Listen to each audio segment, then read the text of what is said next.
मैं अब आमंत्रित करना चाहूंगा प्रोफेसर R.K. सिन्हा, जो श्री माता वैष्णो देवी विश्वविद्यालय के कुलपति हैं और जाने माने शिक्षाविद एवं शोधकर्ता देश के हैं।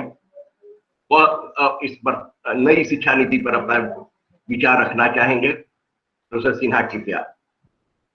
आज के इस वेबिनार में जितने भी लोग सम्मिलित हुए हैं, सबों को मेरा नमस्कार और पुराविद परिषद और फैसेज पटना को साधुवाद, जिन्होंने मुझे ये मौका दिया कि मैं अपने राज्य के बड़े बड़े विद्वानों की बात को सुन सका हूं, विशेष रूप से रास बिहारी बाबू का और रत्नेश्वर मिश्र साहब का। विषय बहुत ही अच्छा चुना गया है, समसामयिक विषय है, लेकिन मैं ये कहना चाह रहा हूं कि जब तक शिक्षा का जिम्मा हमारे समाज के ऊपर था या समाज के लोगों ने जब तक चलाया, तो शायद शिक्षा की क्वालिटी और क्वांटिटी तो शायद नहीं कह पाऊंगा, लेकिन क्वालिटी काफी अच्छा था। जब से समाज अलग हो गया, ऐसा लगा कि सरकार का काम है, ये अपना चला रहे हैं, चलाएं। तो फिर समाज कभी देखने भी नहीं गया कि स्कूल में शिक्षक आते हैं, नहीं आते हैं, खेलकूद की व्यवस्था है, नहीं है। तो वैसे स्थिति में समाज जब अलग हो जाता है तो स्वाभाविक है कि शिक्षा का पतन हुआ है, और अगर यही व्यवस्था बनी रही तो पतन होता रहेगा। मेरा अपना यह मानना है, व्यक्तिगत विचार है मेरा।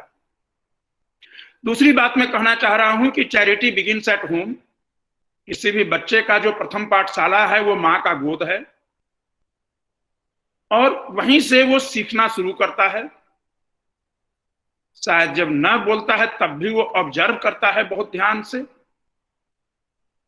और फिर जब बोलने लगता है तो उसके मन में इतने सारे सवाल उठते हैं, और वो अपने माता से, पिता से और भी परिवार के अन्य सदस्यों से पूछता है उन प्रश्नों को। शायद हम सभी अनुभव किए होंगे, ये जब तक उस प्रश्न का जवाब हम दे पाते हैं, बड़े ध्यान से वो बच्चा सुनता भी है और हमें खुशी महसूस होती है, लेकिन बच्चे के दिमाग में कितनी क्रिएटिविटी है, इससे अंदाज लगता है कि कुछ ऐसे प्रश्न वो पूछ देता है जो हम नहीं जवाब दे पाते हैं, तो कहते हैं कि बहुत बकबक कर रहे हो, चुप रहो ना, बहुत देर बोल रहे हो। ये सच्चाई है। रही बात राष्ट्रीय शिक्षा नीति की, नीति तो बन जाएगा, वो लागू कौन करेगा, पढ़ाएगा कौन? क्या आज चाहे वो लोअर प्राइमरी स्कूल हो, गांव का स्कूल हो या शहर के भी स्कूल हो, शिक्षक जो हैं वो शिक्षक लायक हैं? शिक्षक बनने लायक थे जिनको शिक्षक बना दिया गया है? शायद नहीं, शायद नहीं। बहुत कम लोग हैं जो शिक्षक बनने लायक स्कूल में हो या कॉलेज में हो या विश्वविद्यालयों में हो। और सेल्फ रिस्पॉन्सिबिलिटी की जो बात कही जा रही है, ये एक बहुत ही अति महत्वपूर्ण गुण है जो होना चाहिए शिक्षकों में, वो शायद बहुत कम लोगों में मिलता है। शिक्षा नीति तो सरकार लाई इसी के लिए कि देखिए, कोई भी नीति हमेशा के लिए एक जैसा रह नहीं सकता है, डायनामिक उसको होना होगा। क्योंकि नए नए बदलाव जब आ रहे हैं समाज में, राज्य में, देश में और दुनिया में, तो उस बदलाव के हिसाब से हमें उसके साथ चलने के लिए अपने नीति में परिवर्तन करना होता है। लेकिन अभी बात हो रही थी कि मातृभाषा में पढ़ाई। मैं भी एक बहुत ही ग्रामीण परिवेश से आया हूं, बहुत रिमोट एरिया से, और अंग्रेजी की ABCD की शुरू हुआ था पढ़ाई 6ठी क्लास से।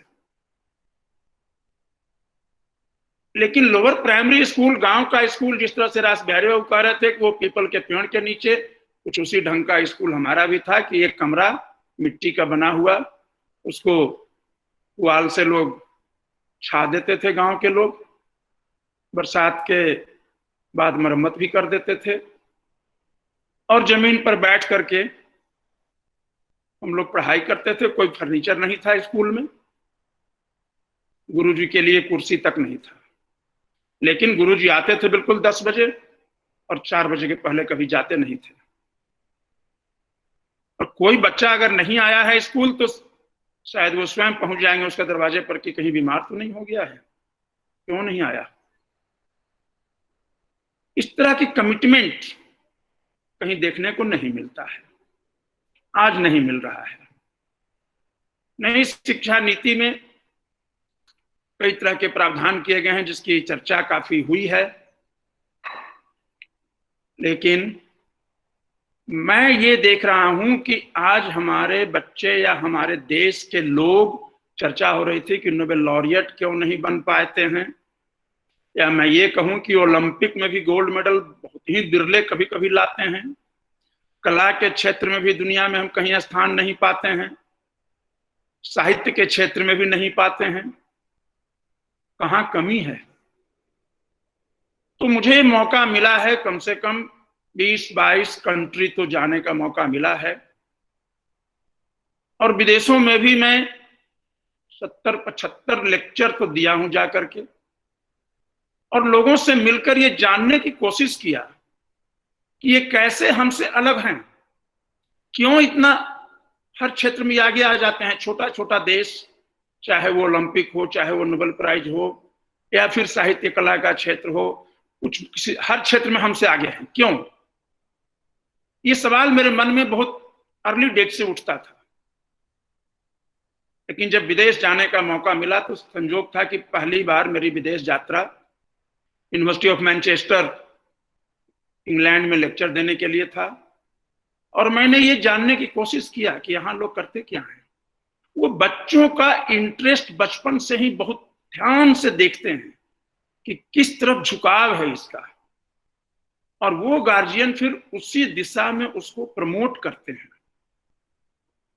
कोई खिलाड़ी बनना चाहता है तो खेल में ही प्रमोट करेंगे, कलाकार बनना चाहता है तो कलाकार में, कला में ही उसको क्षेत्र में आगे जाने देंगे। हमारे यहाँ बच्चा निर्णय नहीं लेता है, गार्जियन निर्णय लेते हैं। तुम्हें साइंस पढ़ना है कि इंजीनियरिंग पढ़ना है, तुम्हें IAS बनना है, तुम्हें ये करना है, तुम्हें वो करना है। बच्चा अपने ऊपर बोझ समझ लेता है, और कई बार जब उस लायक वो नहीं बन पाता है तो आत्महत्या कर लेता है। और अब देखेंगे कि अक्सर हाँ, कई बार जब CBSE का रिजल्ट आता है, बोर्ड का एग्जाम का रिजल्ट आता है, 10वां का आता है, 12वां का आता है, इस तरह के अनेकों उदाहरण मिलते हैं। तो हमें अपने सोच में पहले परिवर्तन करना होगा कि शिक्षा का मतलब क्या है। शिक्षा का मतलब केवल ये नहीं है कि हमारा बच्चा टॉप ब्यूरोक्रेट बन जाए या एक बहुत बड़ा इंजीनियर बन जाए। ये पहले समझना बहुत जरूरी है, क्योंकि देखिए हर बच्चों में क्रिएटिविटी होता है, और सबसे ज्यादा क्रिएटिविटी महसूस किया जा सकता है बचपन में ही, शायद 5 साल, 7 साल, 10 साल की उम्र। लेकिन उसके बाद दबाव के चलते शायद उसकी पूरी क्रिएटिविटी ही खत्म हो जाती है, और फिर ये सोच लेता है वो कि अब जो कह रहे हैं गार्जियन, जो कह रहे हैं माता पिता, हमको वही करना है, हमको वही पढ़ना है।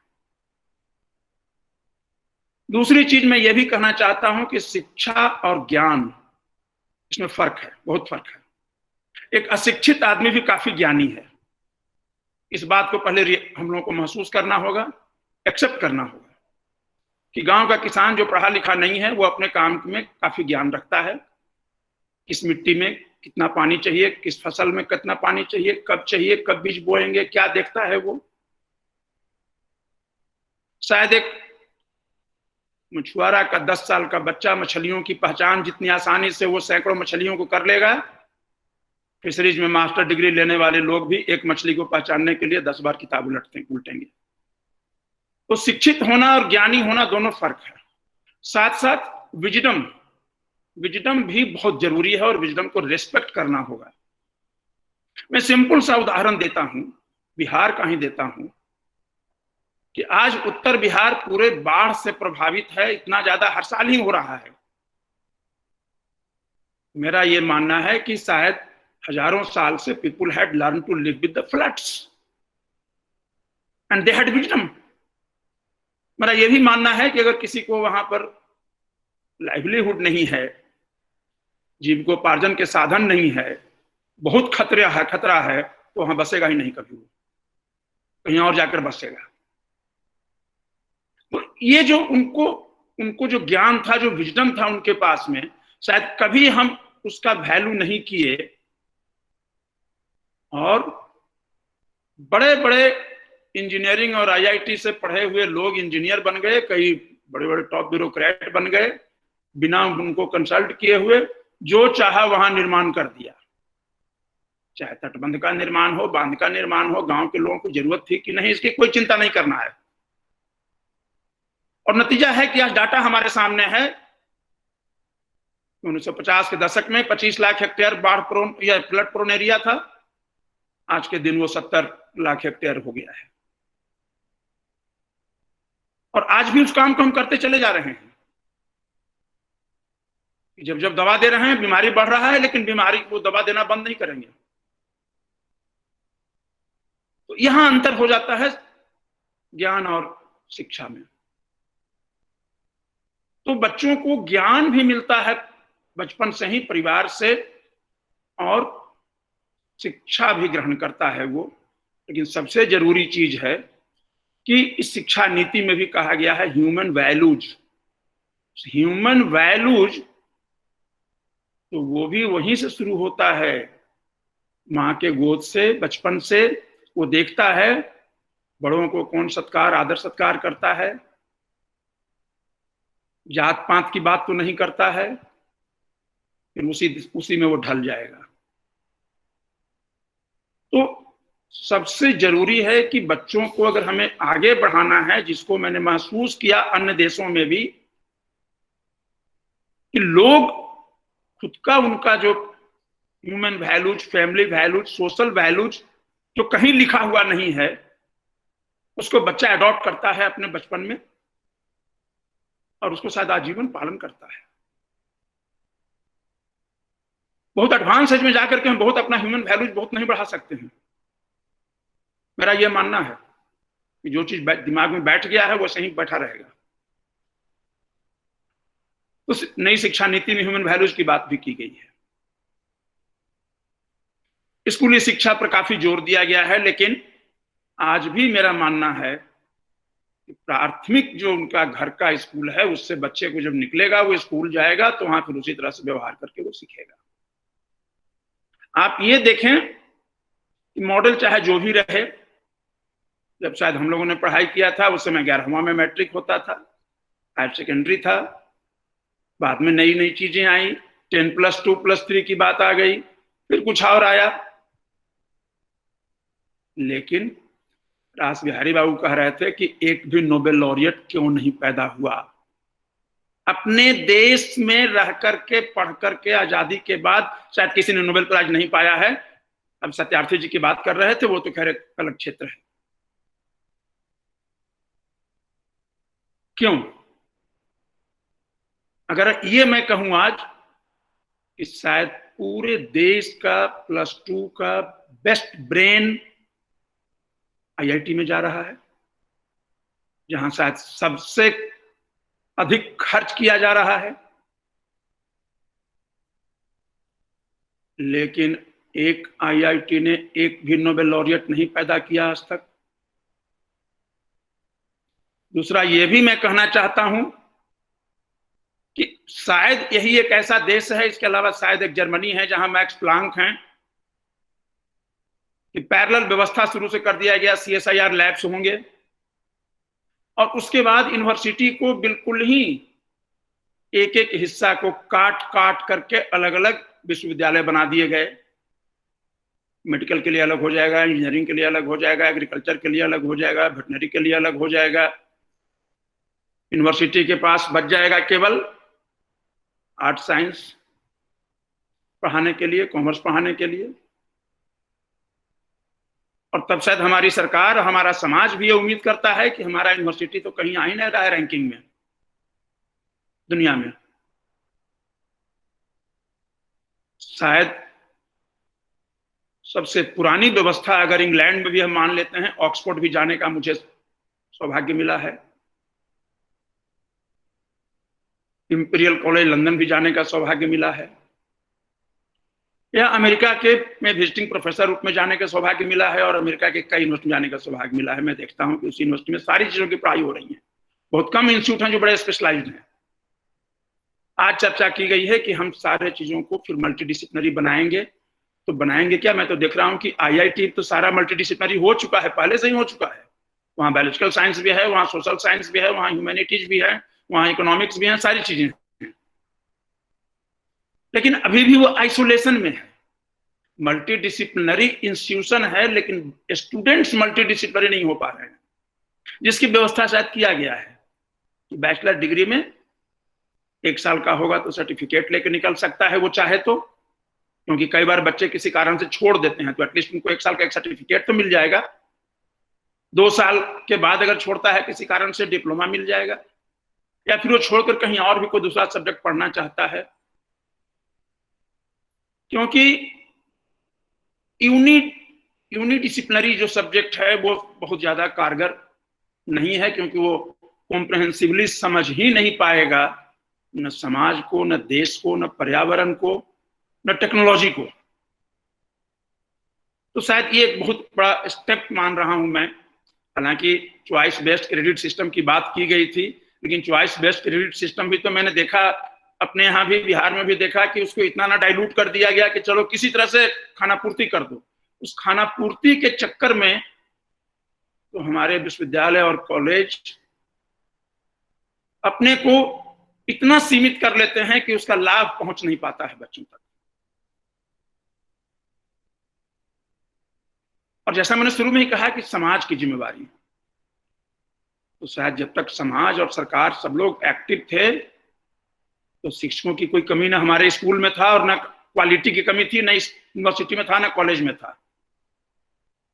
ये शिक्षा नीति का क्या होगा जब हम 15-15 साल तक शिक्षक की बहाली नहीं करेंगे, और शिक्षक बहाली भी करेंगे तो क्वालिटी का कोई क्राइटेरिया नहीं रखेंगे।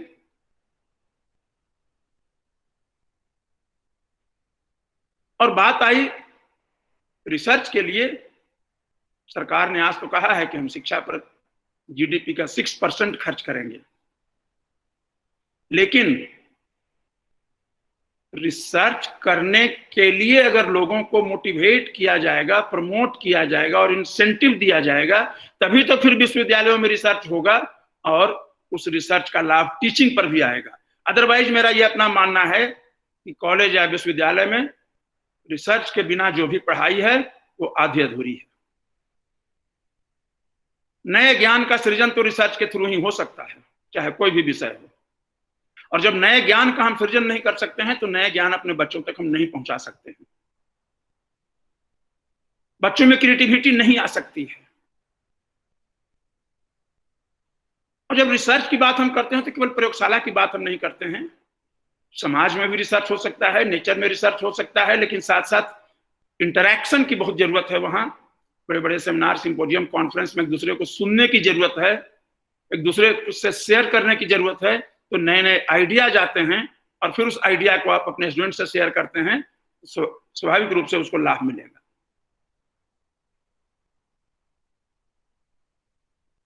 तो मेरा अपना ये मानना है कि सबसे पहले लोगों को, समाज के हर तबके के लोगों को मेंटली इस बात के लिए तैयार रहना है कि हमें चाहिए क्या शिक्षा के माध्यम से।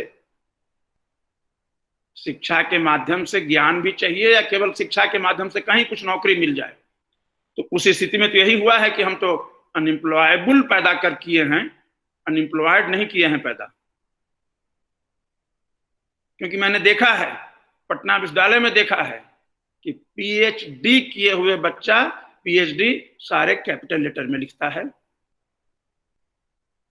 या मास्टर डिग्री होल्ड करने के बाद भी एक एप्लीकेशन अच्छे से न हिंदी में लिख सकता है न अंग्रेजी में लिख सकता है, तो उसको हम अनएम्प्लॉयड माने कैसे? अनएम्प्लॉयबल। तो इन सारी चीजों को मद्देनजर ध्यान में रखते हुए समाज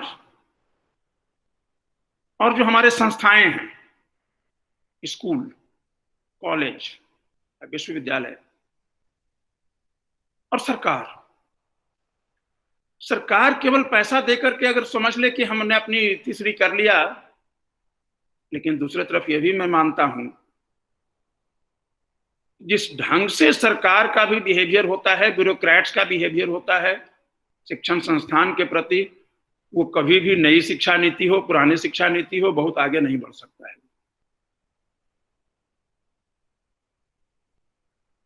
और अपने राज्य की भी आप बात देख लेना कि कितने सारे माफिया और बड़े बड़े पॉलिटिशियंस के कॉलेज खुले हुए हैं जहां शिक्षा के नाम पर व्यापार हो रहा है, बाकी कुछ नहीं हो रहा है। चाहे वो बीएड कॉलेज हो या कोई और भी कॉलेज हो। आखिर उसको कौन रोकेगा इस चीज को? गार्जियन भी चाहता है कि नहीं किसी तरह से बीएड कर लो ना, नाम लिखवा लो, यहाँ के कुछ पैसे दे दो, बाद में डिग्री ले लो, कहीं टीचर स्कूल में बन जाओगे। जब तक ये मानसिकता रहेगी कोई भी समाज शिक्षित नहीं हो सकता है। दुनिया में हम कहां कंपीट करेंगे? हम अपने देश में, अपने राज्य में नहीं कंपीट कर सकेंगे। तो हमें क्वालिटी पर ध्यान देना होगा, और वो क्वालिटी स्कूल एजुकेशन से लेकर के यूनिवर्सिटी एजुकेशन तक ध्यान रखना होगा। लेकिन दुर्भाग्य वहीं पर हो जाता है कि न तो हम अच्छा शिक्षक बहाल कर पाते हैं, एक तो बना ही नहीं पाते हैं। क्योंकि जब शिक्षक का ट्रेनिंग जहां लेना है बीएड में, आज नई शिक्षा नीति में कहा गया कि 4 साल के बीएड के कोर्स ही होंगे। कभी तो ये 1 साल 9 महीने के कोर्स हुआ करता था, फिर 2 साल के कोर्स हुआ, 4 साल के कोर्स हो जाएंगे। तो न तो वहां सही ढंग से शिक्षकों को ट्रेनिंग दी जाती है, और न शायद शिक्षक इंटरेस्टेड भी है ट्रेनिंग लेने में, क्योंकि उनका इंटरेस्ट यही है कि डिग्री मिल जाए। उस डिग्री को इसीलिए तो इतना डिवैल्यू हो गया वो डिग्री, कि आज कहीं भी जा रहे हैं तो हमको रिटन टेस्ट देना पड़ रहा है, इंटरव्यू देना पड़ रहा है, कोई वैल्यू ही नहीं दे रहा है। खुद का अपना विश्वविद्यालय जो मास्टर डिग्री दिया वो पीएचडी में एडमिशन नहीं लेता है, नहीं जब तक नेट नहीं करोगे, या फिर तुम हमारे यहाँ का एंट्रेंस टेस्ट नहीं दोगे, तो फिर वैल्यू क्या रह गया उस एमएससी की मार्क्स का और डिग्री का? क्यों करना पड़ा ऐसा? क्योंकि एहसास कर रहा है, संस्था भी कर रहा है, शिक्षक भी करते हैं, कुलपति भी करते हैं, कि शायद हमें क्वालिटी नहीं मिलेगा अगर हम केवल मार्क्स पर छोड़ देंगे। तो फिर मार्क्स दे कौन रहा है? और उस तरह के फिर रिजल्ट को हम क्यों पब्लिश कर देते हैं? मैं ध्यान आकृष्ट करना चाह रहा हूं, बिल्कुल खुद को हमें अपना जवाबदेही को पहले महसूस करना होगा। क्योंकि मेरा भी सौभाग्य रहा है कि मैं पटना साइंस कॉलेज का छात्र रहा, पटना विश्वविद्यालय का छात्र रहा, शिक्षक के रूप में भी वहां मैंने अपनी सेवा, कुल सेवा में कहूं तो 41 ईयर्स प्लस मैंने सेवा दिया है शिक्षक के रूप में, जिसमें शायद 1 साल में भागलपुर यूनिवर्सिटी में था, आरडीडीजे कॉलेज मुंगेर में था, नहीं तो मैं पटना यूनिवर्सिटी में ही शिक्षण का कार्य किया। तो मैं ये देख रहा हूं कि हमारे विश्वविद्यालय में भी तो वही स्थिति मैं देख रहा था वहां, सारे लोग कोचिंग, ट्यूशन, व्यापार में लग गए, शिक्षा का व्यापार में लग गए। क्लासरूम टीचिंग में इंटरेस्ट नहीं है, लेकिन वो दिन में ही खड़े हैं कोचिंग इंस्टीट्यूट में जाकर। इसको आप जवाबदेह मानेंगे?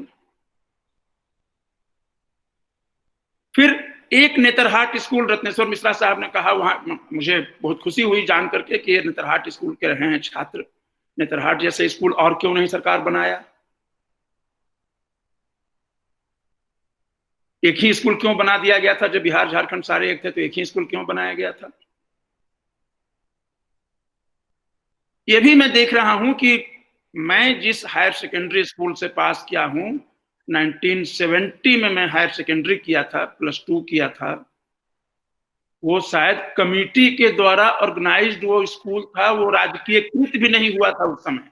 1938 का स्कूल था, लेकिन इतने विद्वान शिक्षक थे मेरे, मुझे आज भी याद है कि पटना यूनिवर्सिटी में सेशन लेट हो रहा था। बीएससी पार्ट 1 में मैं आया पटना यूनिवर्सिटी में, 3 महीने के बाद परीक्षा हो गई थी, लेकिन और तो और इंग्लिश में शायद अपने क्लास में मैं सभी लड़कों से ज्यादा मार्क्स ले आया था, और वो सारे लड़के हमारे सेंट माइकल और सेंट जेवियर और लोयला के पढ़े हुए थे। सब माथा पीट रहे थे कि तो गांव के लड़का आके हम लोग को पटक दिया। तो इस तरह के लेवल के शिक्षक थे हमारे।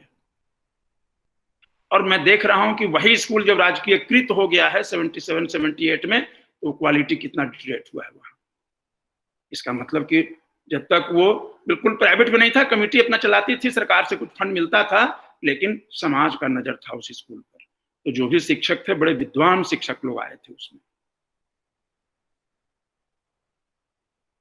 उसी तरह से हम पटना यूनिवर्सिटी में भी जो अपने शिक्षकों को याद करते हैं, और आज का जो मैं लेवल देख रहा हूं, तो ये राष्ट्रीय शिक्षा नीति तो बनती रहेगी, इंप्लीमेंट कौन करेगा, और इंप्लीमेंट करने के लिए किसको आगे आना होगा, हु इज रिस्पॉन्सिबल। तो क्या हम समाज को नहीं जिम्मा दें? क्या गार्जियन को नहीं ड्यूटी बनता है? सरकार की भी ड्यूटी बनती है, लेकिन सरकार कौन है? सरकार तो हम ही हैं, हम तो सरकार चुनते हैं, लेकिन कभी उस पर फिर दबाव नहीं बना सकते हैं कि आज इतने वर्षों से शिक्षकों की नियुक्ति नहीं हुई, या जब नियुक्ति हुई स्कूल में भी तो कैसे शिक्षक आए कि हिंदी में भी सप्ताह के 7 दिन का नाम नहीं बता सके शिक्षक। ये मैं टेलीविजन पर देखा था कई बार। अंग्रेजी में तो छोड़ दीजिए। अब रही बात की मातृभाषा की बात हो रही थी कि मातृभाषा, मैं तो ये कहता हूं कि चाहे वो जापानीज हो या चाइनीज हो, इतने जापानीज नोबेल लॉरिएट हो गए मातृभाषा में ही, तो वो यूनिवर्सिटी तक की पढ़ाई करते हैं। कई बार जाने का मौका मिला है मुझे, जापान रहने का मौका मिला है, चाहे वो टोक्यो यूनिवर्सिटी हो, क्योटो यूनिवर्सिटी हो। मैं तो ये देखा हूं कि आम आदमी, पढ़ा लिखा आदमी भी वो अंग्रेजी का एक सेंटेंस नहीं बोल पाता है, लेकिन कहाँ कमी है उनमें। इसलिए उस भाषा को भी मैं बहुत नहीं देता हूं। इतना मैं तय मानता हूं कि जब खुद ही हम रेस्पेक्ट नहीं करेंगे अगर अपनी मातृभाषा को, तो दूसरा कौन करेगा? तो हम तो आज भी उस खुशी उसमें महसूस करते हैं कि अंग्रेजी में कोई आपस में बात कर रहा है तो लगता है कि एडवांस है। ये तो हिंदी में बोल रहा है, या अपना मैथिली में, भोजपुरी में, मगही में बात करता है, तो ये तो बैकवर्ड होगा कहीं का, इसका गांव का है, कुछ नहीं आता जाता है। ये जो सोच हमारी है ना, सौभाग्य हुआ है मुझे चाइना भी जाकर के देखने का, और चाइना के अच्छे अच्छे यूनिवर्सिटी में गया हूँ, कई बार गया हूँ, जुड़ा हुआ हूँ। कोलैबोरेशन मेरा करीब 20 कंट्री के लोगों के साथ मेरा कोलैबोरेशन रहा है। वहां देखता हूं कि एक एक डिपार्टमेंट में 150 शिक्षक हैं यूनिवर्सिटी में, जिसमें 50 तो फुल प्रोफेसर हैं। तो शिक्षा में इन्वेस्टमेंट तो किया है उन लोगों ने, और साथ साथ कंट्रोल भी रखा है। और बिहार के भी बच्चे हमको मिले हैं उस यूनिवर्सिटी में, इंडिया के तो बहुत बच्चे मिले वहां, जो इतने खुश थे वहां के पढ़ाई के स्तर से। हम अपने यहाँ पूरा का पूरा पीजी डिपार्टमेंट हमारा 2 टीचर चला रहा है, कहीं 1 टीचर चला रहा है, कहीं वो भी नहीं है। शिक्षा नीति अपने जगह पर है, इंप्लीमेंट कौन करेगा? कैसे इंप्लीमेंट होगा, इसको पहले ध्यान से देना बहुत जरूरी है, चाहे वो स्कूल का हो, कॉलेज का हो, यूनिवर्सिटी का हो। रिसर्च लेबोरेटरी में संसाधन चाहिए। संसाधन भारत में है, ऐसा नहीं मैं मानता हूं कि नहीं है, लेकिन जब तक आप रिसर्चर को इंसेंटिव ही नहीं दे रहे हैं तो क्यों कोई रिसर्च करेगा? तो मैं तो यही देखा हूं कि पूरे बिहार में रिसर्च किया ना किया, सब प्रोफेसर बन गए, सब डीन बन गए, कितने लोग वाइस चांसलर बन गए। हसर क्या हुआ? तो मेरा ये मानना है कि इन सारी चीजों के लिए व्यवस्था तो है, लेकिन जब तक कोई डिस्क्रिमिनेशन नहीं रखेंगे कि कौन अच्छा टीचर है, कौन खराब टीचर है, कौन रिसर्चर है, कौन नहीं है, सबको अगर सारी सुविधा हम उसी तरह से देते जाएंगे तो कोई क्यों अपना समय बर्बाद करेगा। तो फिर सोचता है कि चलो कोचिंग करते हैं, दुकान खोलते हैं। यहाँ तक के कि एक आध प्रोफेसर पटना में थे, पटना यूनिवर्सिटी के नहीं थे लेकिन पटना में थे, वो बड़े शहर, पूरे शहर में जाने जाते थे जूता वाले प्रोफेसर साहब, क्योंकि वो जूता के सोल बेचते थे। बाद में वो प्रिंसिपल भी हो गए, बहुत लंबे समय तक रहे। तो इन सारी चीजों को एक आत्मसात करने की जरूरत है, सेल्फ रियलाइजेशन की जरूरत है। एक महसूस करें कि हम कैसे करेंगे इसको, और जितने भी ऑर्गेनाइजेशंस हैं जुड़े हुए इन चीजों से, हमें इस बात का हमेशा ध्यान रखना होगा कि देखिए, समाज में जो कॉन्फ्लिक्ट की बात कभी आती है ना, ह्यूमन वैल्यूज अगर आप देते रहे हैं और उस हिसाब से व्यवहार करते रहे हैं लोगों के साथ में, तो कॉन्फ्लिक्ट कम हो जाएगा। तो ऐसे चीजों के लिए यूनिवर्सिटी तक में भी चाहिए कि ह्यूमन वैल्यूज वहां कुछ है नहीं है, क्या है, किस तरह के व्यवहार हो रहा है। लेकिन हम जब वहां शिक्षक बन जाते हैं, कितने क्वालिफाइड हो जाए, दिमाग जाता है किस जात का है फलाना टीचर, पहले ये जानने की कोशिश करो। ये मत जानो कि वो किया क्या है, उससे मतलब नहीं है किस जात का है। खास करके मैं बिहार की बात कर रहा हूं। शायद जिस यूनिवर्सिटी में वर्तमान में मैं हूं, यहाँ तो किसी का ना जानता हूं ना कोई पूछता है एक दूसरे से, कभी कुछ नहीं पता है। यहाँ बिहार में तो यही देख रहे थे कि आंका जाएगा आपका मेरिट उसी से, या आपको कई चीजों की सुविधा मिलेगी उस आधार पर। यह शिक्षा नीति बनती रहेगी। मैं ये नहीं कह रहा हूं कि बहुत ज्यादा मैं पेसिमिस्टिक हो रहा हूं, मैं अपने घर की बात कर रहा हूं केवल। वो स्थिति पूरे देश में नहीं है, सारे जगहों पर नहीं है, और जहां नहीं है वहां अच्छा कर रहे हैं लोग। हमें भी बात के लिए प्रयास करना होगा, हर स्तर पर प्रयास करना होगा। केवल कल बात कर देने से कि ये हो जाएगा, वो हो जाएगा, सालों से देखते रहे हैं कि क्या हो गया और हम कहाँ थे, कहां से कहां चले आए। विशेष रूप से बिहार की बात कर रहा हूं, मैं पटना विश्वविद्यालय की भी बात कर रहा हूं कि 68 में नई शिक्षा नीति आई, लेकिन उसके पहले शिक्षा का क्वालिटी कितना अच्छा था। वहां बात भी रहा है काफी। 86 के शिक्षा नीति के बाद तो फिर और भी गड़बड़ हुआ। तो क्या नीति में गड़बड़ी थी? नहीं, कहीं तो एक एनालिसिस करना होगा ना कि कहां फेल कर गए हम। जैसे जैसे नई नीति आते गई और हमारा क्वालिटी ऑफ एजुकेशन गिरता चला गया। पैन इंडिया से टीचर थे पटना यूनिवर्सिटी में, साउथ इंडिया से भी थे, वेस्ट से भी थे, ईस्ट से भी थे। जब से इनब्रीडिंग शुरू किया हमने, स्वाभाविक है क्या होगा। आज मैं आप लोगों से शेयर कर रहा हूं कि मैं जिस विश्वविद्यालय से बोल रहा हूं, ये बिल्कुल नई यूनिवर्सिटी है, मात्र 16 साल पुरानी यूनिवर्सिटी हुई है। पैन इंडिया से टीचर हैं और पैन इंडिया से स्टूडेंट हैं। 21 स्टेट के स्टूडेंट तो अभी भी हैं यहाँ, और 13 राज्य के शिक्षक अभी भी हैं, जबकि शिक्षकों की संख्या मात्र 115 है यहाँ। लेकिन नेशनल रैंकिंग में भी काफी अच्छा है, इंटरनेशनल रैंकिंग में अच्छा है, अटल रैंकिंग में अच्छा है। मैं तो यही तुलना कर रहा हूं कि जहां मैं था और यहाँ क्यों ऐसा हो रहा है, वहां कैसे हो रहा नहीं हो रहा था, यहाँ क्यों हो रहा है। और मैं ये नहीं मानता हूं कि मेरे आने से यहाँ हो गया है। वर्क कल्चर,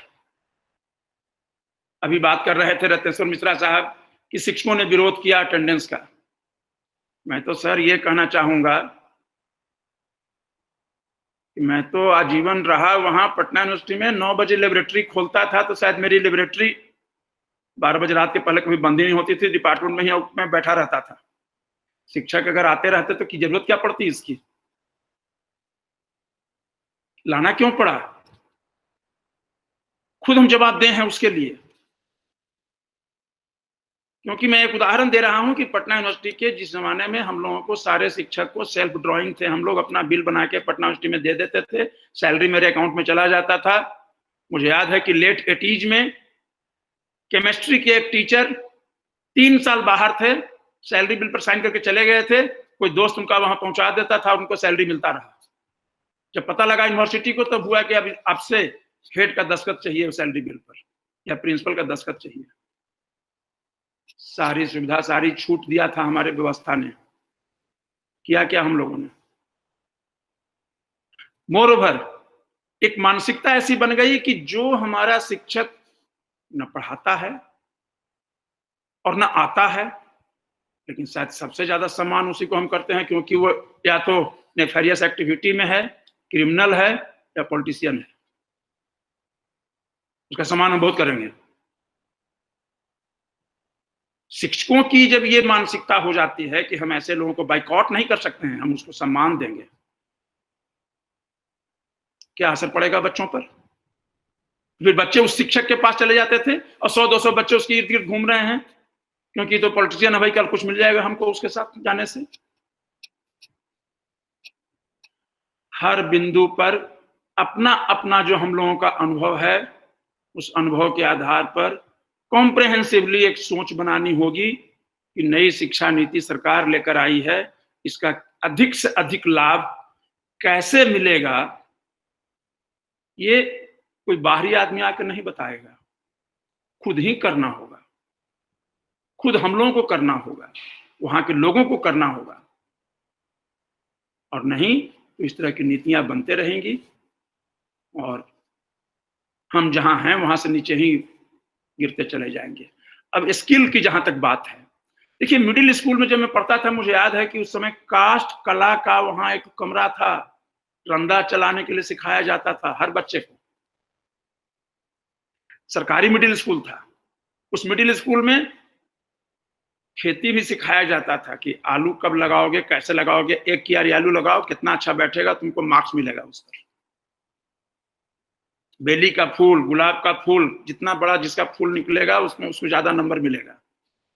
वो सारी चीजें बंद हो गई। ठीक है, स्किल डेवलपमेंट की जो बात हम कर रहे हैं, स्किल के लिए भी ये ऑब्जर्व करना होगा कि किस बच्चे में किस तरह के स्किल का ज्यादा उसको झुकाव है। फोर्सिबली हम किसी को किसी स्किल में नहीं डाल सकते हैं, और इसके लिए भी शिक्षक को बहुत ध्यान से देखना पड़ेगा कि उसका झुकाव है किधर। स्कूल के शिक्षक को ज्यादा ध्यान देना पड़ता है, कॉलेज वाले शिक्षक शायद उतने समय तक इंटरेक्ट नहीं करते हैं बच्चे से, लेकिन फिर भी कुछ तो ऐसे पॉपुलर टीचर हम लोगों के थे ही जिनको सारा बच्चा जानता था, वो सारे बच्चे को जानते थे। कॉलेज में भी थे, यूनिवर्सिटी में भी थे। तो उस समय में उन बच्चों को आइडेंटिफाई करना थोड़ा आसान हो जाता है। साथ साथ प्लेटफॉर्म देना होगा कला के लिए, संगीत हो या वाद्य यंत्र हो या खेल कूद का हो। हम अगर प्लेटफॉर्म नहीं देंगे, व्यवस्था नहीं करेंगे स्कूल में, कॉलेज में, यूनिवर्सिटी में, तो शायद बच्चे का वो उस मेरिट को पहचान भी नहीं पाएंगे। डिबेट नहीं करेंगे तो पहचान नहीं पाएंगे कौन कितना अच्छा बोलता है, किसमें क्या कमी है वो बता नहीं पाएंगे हम। और मैं यहाँ आकर देख रहा हूँ कि अभी कोविड का जमाना भले आ गया है, शायद कोई ऐसा वीक नहीं था जब यहाँ सेमिनार सिंपोजियम नहीं चलता रहता था, डिबेट नहीं चलता रहता था इस छोटे से यूनिवर्सिटी में। मुझे यही लगता है कि हमारे यहाँ ऐसा क्यों नहीं था, लेकिन जब मैं पढ़ता था तो पटना साइंस कॉलेज में था। मुझे अच्छी तरह याद है कि चाहे खेल कूद का हो, रोहिंटन बैरिया ट्रॉफी की फाइनल मैच तक हुआ पटना साइंस कॉलेज में उस जमाने में। बहुत सारे इंटरयूनिवर्सिटी के फाइनल मैच हुए हैं, इवन बैडमिंटन के भी कई चीजों के मैच हुए हैं। और उसी तरह से कला के क्षेत्र में भी हमारे यहाँ काफी होता था, उसका कंपटीशन होता था, और होली की छुट्टी के जस्ट एक दिन पहले जो भी पुरस्कार मिलना होता था वो मिलता था। सारे बंद कर दिए गए। पता ही नहीं किसी को लगेगा कि कोई स्टूडेंट में क्या खूबी है, और इसको कौन देगा। जो था सो तो हम खो दिए, और फिर से उसको लागू करना और उसको बचा करके रख के फिर प्रचार प्रसारित करना, ये जिम्मेवारी किसकी होगी? ये जिम्मेवारी विश्वविद्यालय प्रशासन की, महाविद्यालय प्रशासन की, शिक्षकों की, और स्वाभाविक है फिर छात्र भी उसमें आ जाएंगे, क्योंकि छात्र तो इंटरेस्ट लेते हैं लेकिन हम तो मौका ही नहीं दे पाते हैं उनको। तो फिर हम ये उम्मीद कर सकते हैं कि अंतर्राष्ट्रीय स्तर पर हम कहीं अपना स्थान बना सकते हैं। सरकार की नीति में कोई खोट नहीं है। सरकार जो खर्च कर सकती थी कर रही है। अब तो कह रही है कि हम 6% खर्च करेंगे तो और अच्छी बात है। रिसर्च के लिए भी पहले भी बहुत सारे रिसोर्सेज थे, कम से कम 20-25 तो फंडिंग बॉडी सरकार में ही था यहाँ। आज तो वो नेशनल रिसर्च फाउंडेशन बना रहे हैं, अमेरिका में जैसे है नेशनल साइंस फाउंडेशन है वहाँ, उस तरह से बना रहे हैं, अच्छी बात है।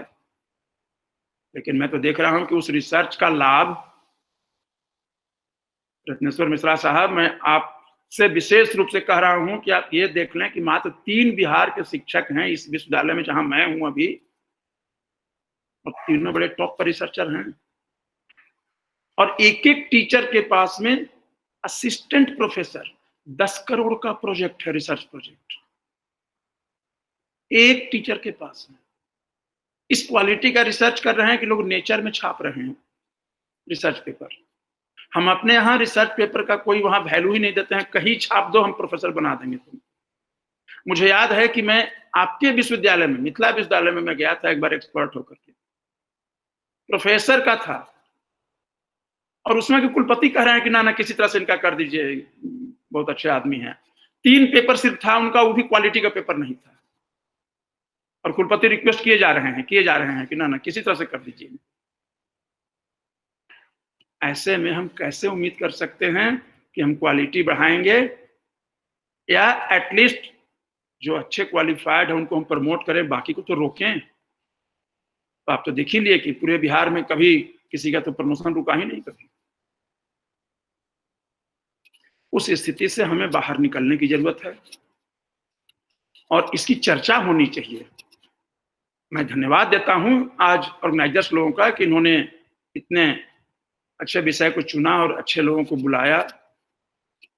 मेरा भी सौभाग्य मिला कि विद्वान वक्ताओं को, 2 विद्वान वक्ताओं को मुझे सुनने का अवसर मिला। लेकिन मेरी अपनी जो सोच है वो व्यक्तिगत विचार मैंने विशेष रूप से रखा है, व्यक्तिगत अनुभव आपके साथ शेयर किया है, और उस अनुभव के आधार कुछ अलग अलग रहे होंगे।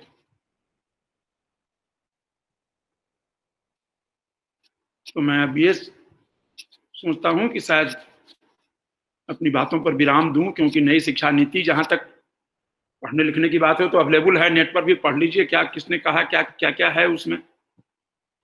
मेरा ध्यान उस तरफ है कि शिक्षा नीति को लागू कैसे करें। और शायद आप लोगों को जानकारी में है कि नहीं, 7 सितंबर को राष्ट्रपति महोदय पूरे देश के गवर्नर, लेफ्टिनेंट गवर्नर और कुलपतियों से, राज्य के विश्वविद्यालयों के कुलपतियों से, इसी नई शिक्षा नीति पर पूरे 1 दिन का उन्होंने रखा है, इसी तरह का प्रोग्राम ऑनलाइन वर्चुअल मोड में वीडियो कॉन्फ्रेंसिंग के थ्रू पूरे देश से। तो मैं देख रहा हूं कि जब ये शिक्षा नीति का इस लेवल पर कि राष्ट्रपति खुद आगे आ रहे हैं और वो सबों से बात कर रहे हैं, तो क्या राज्य में ऐसी चर्चा नहीं होनी चाहिए? चाहे महामहिम गवर्नर हो, मुख्यमंत्री हो, शिक्षा मंत्री हो, कोई भी हो, उनको भी चर्चा करनी चाहिए। बड़े बड़े जो विद्वान हैं, अधिकारी हैं, कहीं ना कहीं चर्चा उनको भी करनी चाहिए कि भाई अपने राज्य में इसके लिए हम लोग कैसे तैयार करें।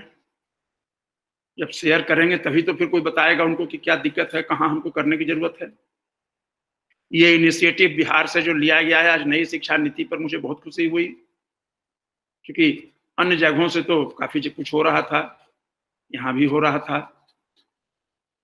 तो मैं इन्हीं शब्दों के साथ आप सब लोगों के प्रति आभार व्यक्त करता हूँ और आप ऑर्गेनाइजर्स को बहुत धन्यवाद देता हूँ।